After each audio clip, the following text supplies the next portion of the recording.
오늘 본문은 예수님께서 회당장 야이로의 딸을 이제 고쳐주신 그러한 사건인데요. 지난 시간에는 우리가 혈루증 앓던 여인의 질병이 치유되는 걸 살펴봤습니다. 그런데 시간적으로는 혈루증 여인을 치유하기 전에 예수님께서는 먼저 회당장 야이로를 만나셨습니다. 야이로 집에 가는 길에 혈루증 앓던 여인을 만나게 되어서 그 여인을 고쳐주었고, 그 내용을 우리가 지난 시간에 살펴봤고요. 이제는 혈루증 앓던 여인이 치유받은 이후에 야이로의 집에서 야이로의 딸을 치료해 주시는 내용, 이 내용을 우리가 살펴보고자 합니다. 자, 예수님에 대한 소문을 듣고 야이로가 예수님을 찾아왔습니다. 야이로에게는 간절한 기대가 있었습니다. 죽어가는 자기의 딸을 살리기를 원했고, 또 놀라운 능력을 가지신 예수님을 통해서 자기의 딸이 살아나기를 기대했던 것입니다.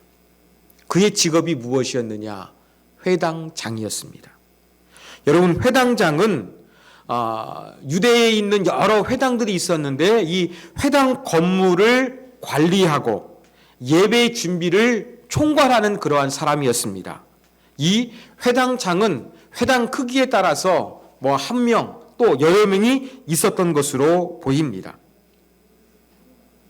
그런데 이 야이로가 예수님의 소문을 듣고 자기의 딸을 살리기 위해서 무릎을 꿇고 간청을 했습니다.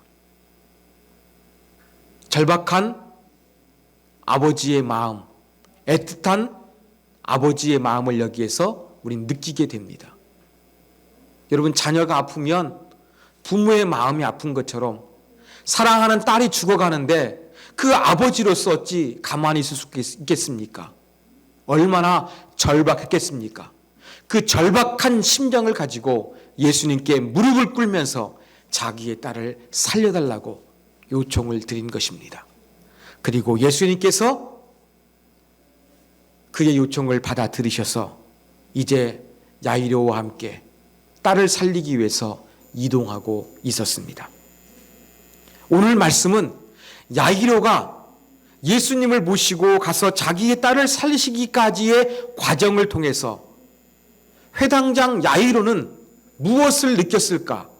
오늘은 우리가 야이로의 관점에서 그가 느꼈을 만한 것들이 무엇인지 한번 살펴보고자 합니다. 자, 첫 번째 야이로가 느꼈던 것은 시간이 급한데 경쟁자가 나타났다는 것을 느꼈습니다. 예수님을 모시고 자기 집으로 딸을 살리기 위해서 가는데 장애물에 직면했습니다. 어떠한 장애물이었느냐? 예수님의 소문을 듣고 너무나 많은 사람들이 몰려왔던 장애물이 있었습니다. 지금 딸이 죽어가고 있기 때문에 한시가 급합니다. 걸음을 재촉해서 빨리 가서 자기의 딸을 살려야 되는데 길가에 예수님 때문에 인파가 가득해서 속도를 내서 갈 수가 없는 그러한 상황이었습니다. 이때 야이로의 마음 어땠을까요? 답답했을 것입니다. 빨리 가고 싶은데 사람이 많아서 교통체증이 발생하자 답답했을 것입니다. 그것만이 아닙니다. 너무나 많은 사람들이 몰려서 사람들이 이리 밀고 저리 밀고 하는 사이에 어떤 사람이 예수님의 몸을 만지셔서 만졌고, 예수님은 그 사람을 지명하셨고 또 그 사람과 대화를 하신 것입니다. 그런 사이에 야이로의 그 답답했던 마음 더욱더 답답해졌을 것으로 보입니다.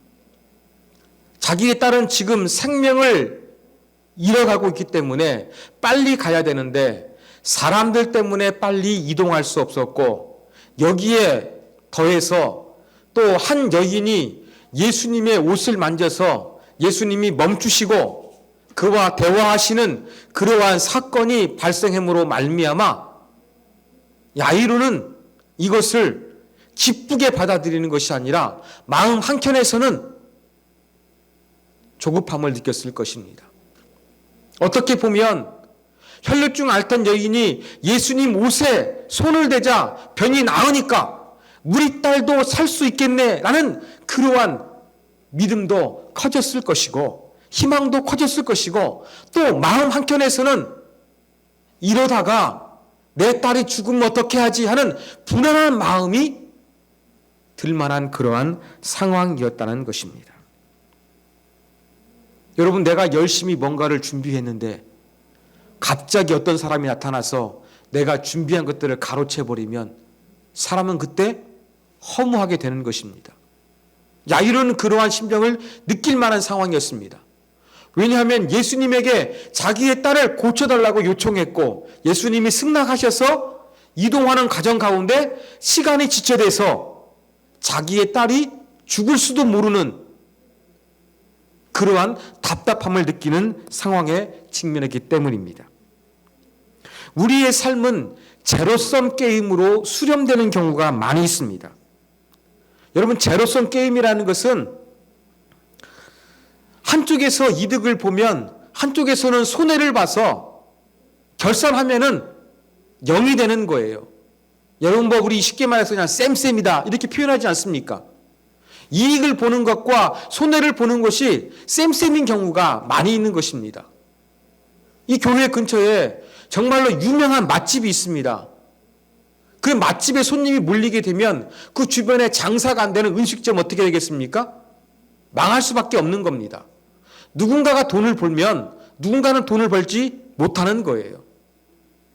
누군가가 어떠한 그 시험에 합격하면 누군가는 떨어져서 침울해야 할 수밖에 없는 것입니다. 운동선수가 후보가 아니라 선발 출전하게 되면 마음껏 자기의 기량을 펼칠 수가 있습니다만 선발 출전하지 못하는 선수는 그냥 벤치에서 열심히 응원하는 수밖에 없는 것입니다. 이렇게 우리의 인간 사는 모습은 누군가가 혜택을 보면 누군가는 반드시 손해가 되는 경우가 되게 많습니다. 그래서 인생은 제로섬 게임이다 이렇게 표현하게 되는 경우가 많이 있는 것입니다. 바로 야이로의 상황도 이와 마찬가지였습니다.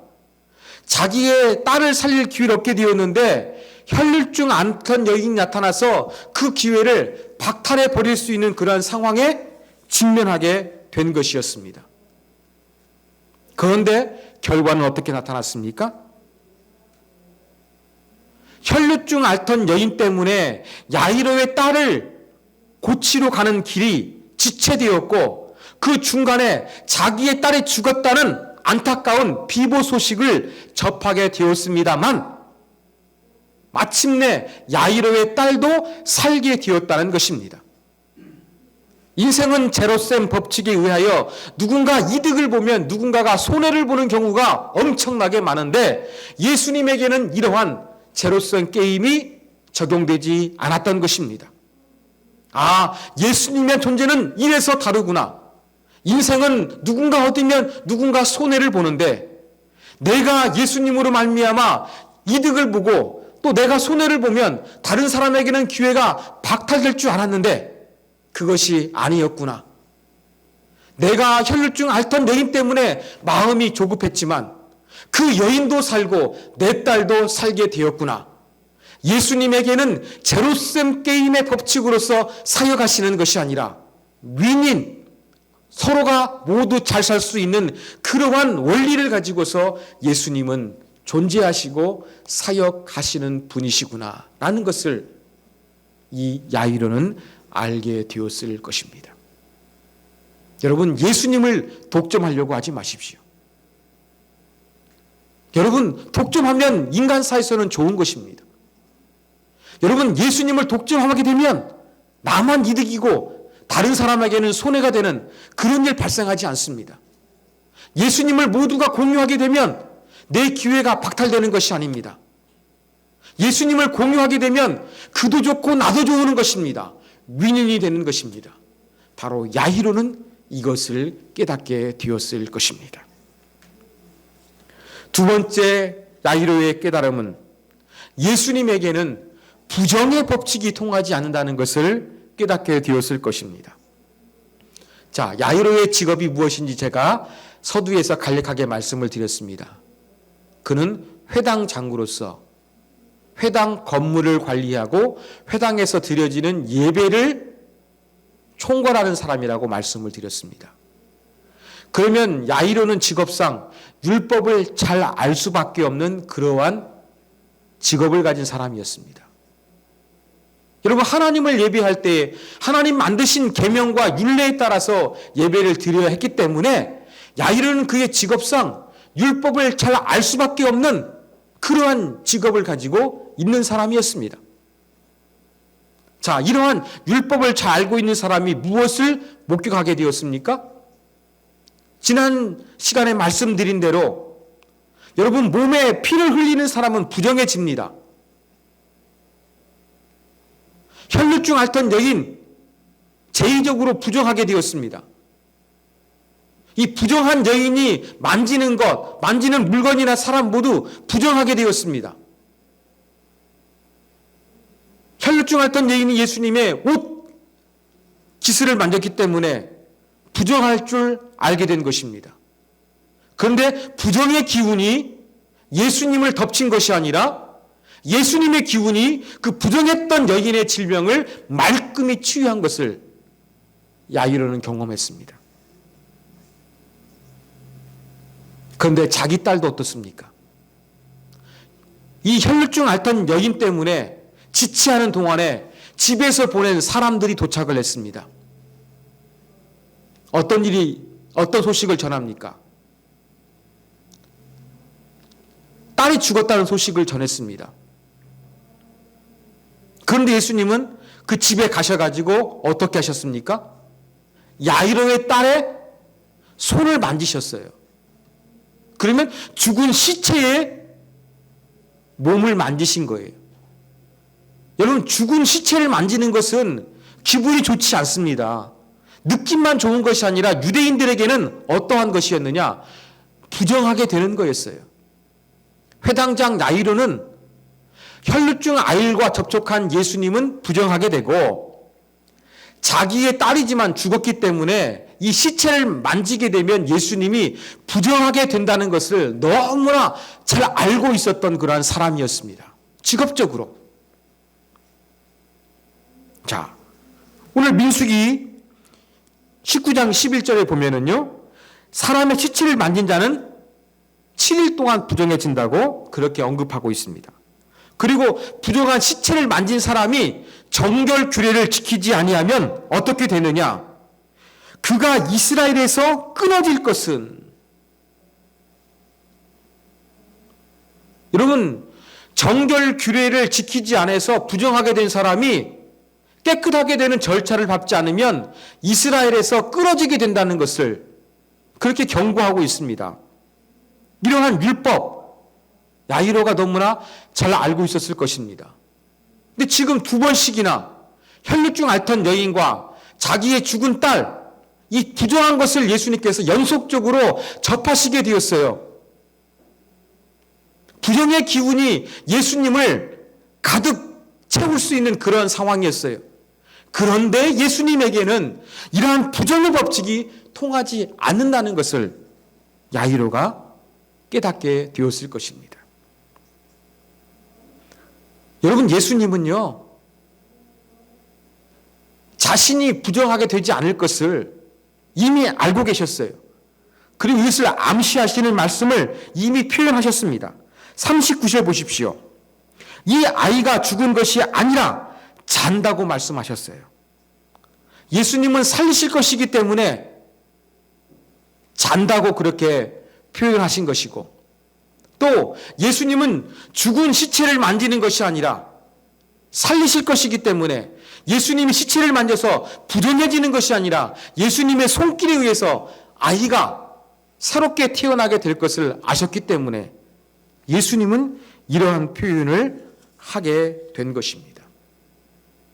이러한 두 차례의 경험을 통해서 율법을 잘 알고 있을 것 같은 야이로, 예수님에게는 율법이 정한 부정의 법칙이 통하지 아니하는 신적인 능력이 있구나, 이것을 분명히 깨닫게 되었을 것입니다.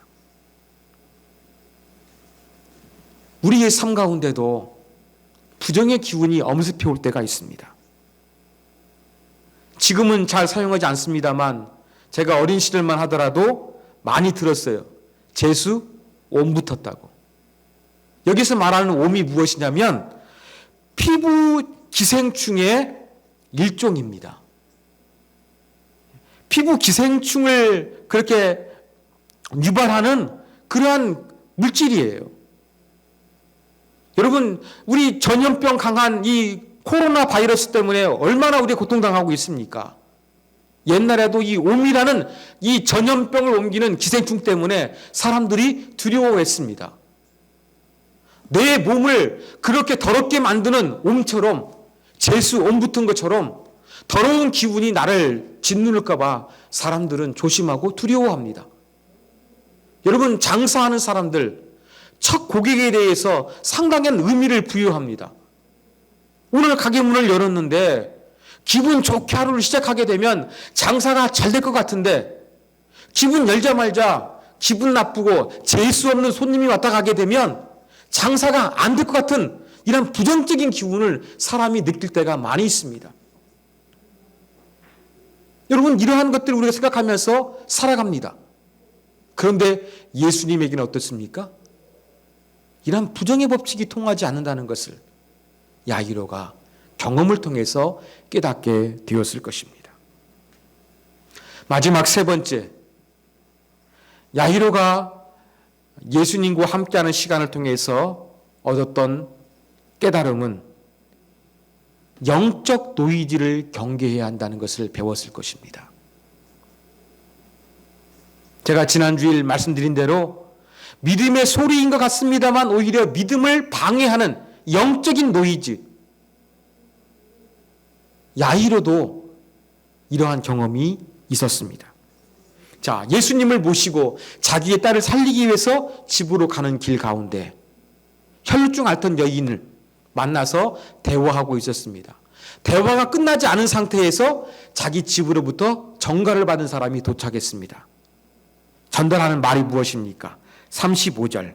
아직 예수께서 말씀하실 때에 회당장의 집에서 사람들이 와서 회당장에게 이르되 당신의 딸이 죽었나이다. 어찌하여 선생을 더 괴롭게 하나이까? 어떠한 뉘앙스입니까? 이제 예수님을 모시고 딸아이를 살리기 위해서 회당장에 기대를 걸었습니다만 그 기회가 끝이 났다는 거예요. 이미 딸이 죽어버렸으니까 더 이상 예수님을 번거롭게 할 필요가 없다. 현실적으로 빨리 가서 장례 준비나 하는 것이 맞다. 이렇게 지금 말하고 있는 것이 사람들의 뉘앙스인 것입니다. 지금 이러한 영적인 노이즈가 야이로의 귀에 들려오는 거예요. 이미 사랑하는 딸이 죽었으니 다 포기하고 예수님을 귀찮게 하지 마시고 현실적으로 딸의 장례 절차에 준비합시다. 이렇게 말하는 것이었습니다. 사랑하는 여러분, 여러분들이 한번 야이로의 입장에 되었다고 한번 생각해 보십시오. 어떠한 말이 여러분의 가슴에 남아있겠습니까? 딸이 죽었으니까 모든 걸 포기하자는 말이 여러분의 가슴 속에 많이 남아있었겠습니까? 아니면 그래도 예수님께 대한 희망이, 믿음이 여러분의 가슴에 남아있을 것 같습니까? 어떤 것일 것 같습니까? 야이로는 어떠했을까요? 그 해답을 우리가 다음 구절인 36절에서 발견할 수가 있습니다.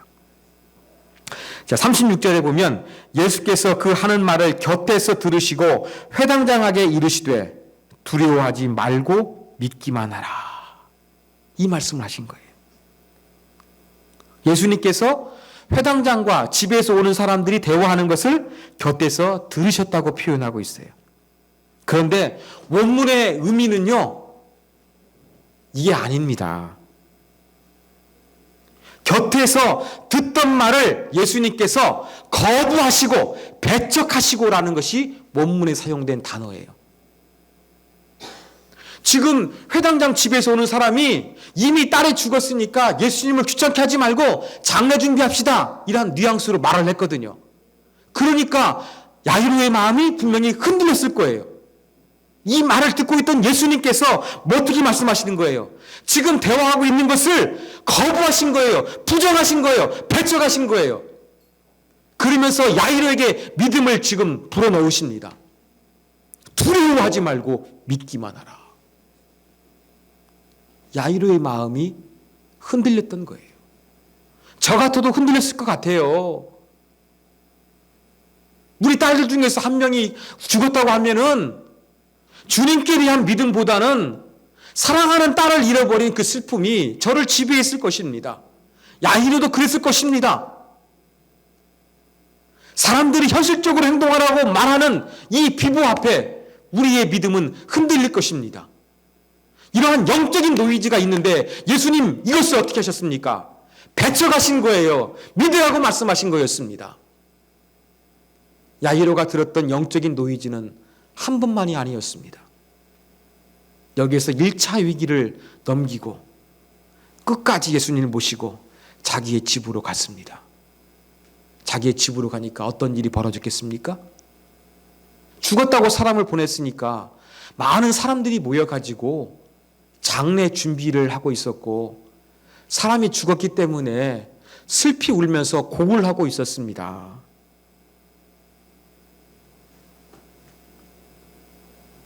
야이로의 심정 어떠했을까요? 억장이 무너지고 소망이 끝이 났다. 이러한 심정이었는데 예수님 말씀을 믿고 예수님 모시고 왔어요. 기적적으로 딸아이가 살아났으면 좋은데 그게 아니라 그냥 온 집안이 슬픈 바다예요. 눈물 바다예요. 그러면 여기에서 야이로는 어떠한 영향을 받았겠습니까? 딸아이의 죽음을 실감하지 않았겠습니까? 너무나 충격적인 이야기는요, 그냥 안 믿겨져요. 저도 저희 어머님 돌아가셨는데 장례 절차 동안엔 정신이 없더라고요. 장례 절차 마치고 딱 집에 오니까 어머니가 안 계시는 거예요. 그때서야 실감이 납니다. 야이로도 그랬을 거예요. 딸아이가 죽었다고 하는데 억장은 무너지고 실감이 안 나요. 집에 도착했는데 곡소리가 나니까 드디어 현실적으로 내 딸아이 죽었구나. 이런 생각이 들었을 거예요. 그런데 예수님 뭐라고 말씀하십니까? 이 아이가 죽은 것이 아니라 잔다.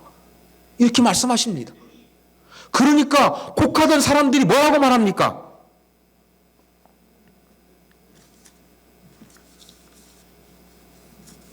뭐라고 말합니까? 40절. 그들이 비웃더라. 예수님 말씀하신 것을 비웃어요. 현실적으로 지금 아이가 죽어서 슬퍼하면서 울고 있는데 잔다고 말하니까 이건 미친 소리지 어떻게 아멘할 수 있는 소리가 되겠습니까? 야이로가 들었던 영적인 노이즈는 바로 이러한 것들입니다.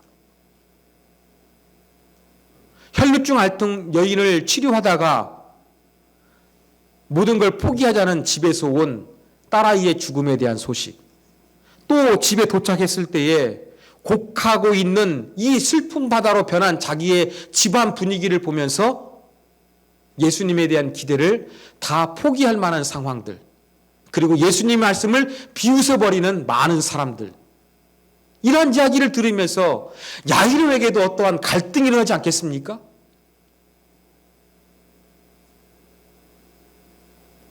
이런 걸 통해 가지고 야이로가 느꼈던 것은 무엇입니까?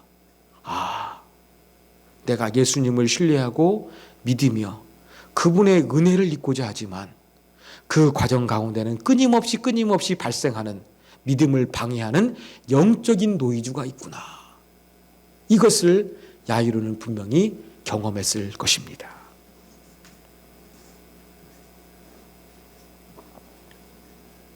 그러나 야이로는 믿음으로 또 예수님께서 오셨기 때문에, 예수님께서 믿음을 부여하셨기 때문에 딸아이가 살아나게 되는 놀라운 결과를 맞이하게 되었습니다. 그리고 우리가 주목해야 될 단어가 있습니다. 이렇게 자기가 알고 있는 율법의 지식, 부정의 법칙이 지배하는 것, 또 시간의 법칙이 지배해서 죽으면 끝나는 것, 영적인 노이즈, 이런 여러 가지를 경험하게 되었습니다. 이러한 복잡한 깨달음을 얻게 되었습니다만 이때 예수님께서 결정적으로 야이로에게 해주셨던 말씀이 바로 무엇이냐면 36절의 말씀입니다. 두려워하지 말고 믿기만 하라. 위로가 되는 말입니다만 여러분, 이 말이 쉬웠을까요? 야이로 그냥 아멘 했을까요? 저 같은 경우에는 그렇지 못했을 것 같아요. 여러분, 코로나19로 말해서 얼마나 어렵습니까? 여러분, 많은 삶의 부분에서 어렵습니다만 교회도 어렵습니다. 아마 많은 교회들이 고통을 겪고 있을 거예요. 그래서 제가 지난주 설교하면서 어떤 기사를 보니까 어떤 기사에는 이런 기사가 있더라고요. 기독교계에 9월 대란설. 왜냐하면 교회가 성도들이 예배를 못 드리니까 교회가 망하는 교회가 많아질 것이라는 이 9월 대란선 기사도 제가 보았습니다. 많은 교회도 어렵고 우리 교회도 어렵습니다. 이러한 어려움이 예측되는 아무것도 할 수 없는 이러한 상황 가운데서 여러분, 제가 목사로서 어떠한 느낌을 가졌을까요? 답답했겠지요. 아무것도 할 수 없으니까. 현상 유지도 안 되고 모임 같은 걸 축소해야 되는 그런 상황이었습니다. 그러면서 시간만 지나고 같은 그러한 상황.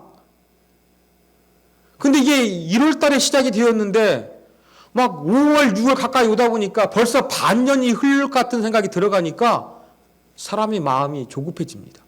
불안해집니다. 이런 마음이 들 때마다 제 마음 한켠에서는 어떠한 생각이 들었냐면 이렇게 위기가 있어도 그냥 아무 일 없는 것처럼 그냥 똑같이 최선을 다해서 주일날 예배하고 준비하면 되겠지. 그냥 내가 해야 할 일 최선을 다해서 하면 되겠지. 이게 믿음 아닙니까? 제가 그런 생각이 들었어요. 근데 이런 생각이 듭니다만 이러한 생각대로 정말로 내 마음을 다스리는 것은 쉽지가 않더라고요. 상반기 때 제가 이러한 것을 경험했기 때문에 이 야이로가 예수님으로부터 두려워하지 말고 믿기만 하라, 이 말을 들었을 때 말이 쉽지 이것에 순종하기는 정말로 어려울 것이라는 제가 그러한 생각을 해보게 되었습니다. 여러분,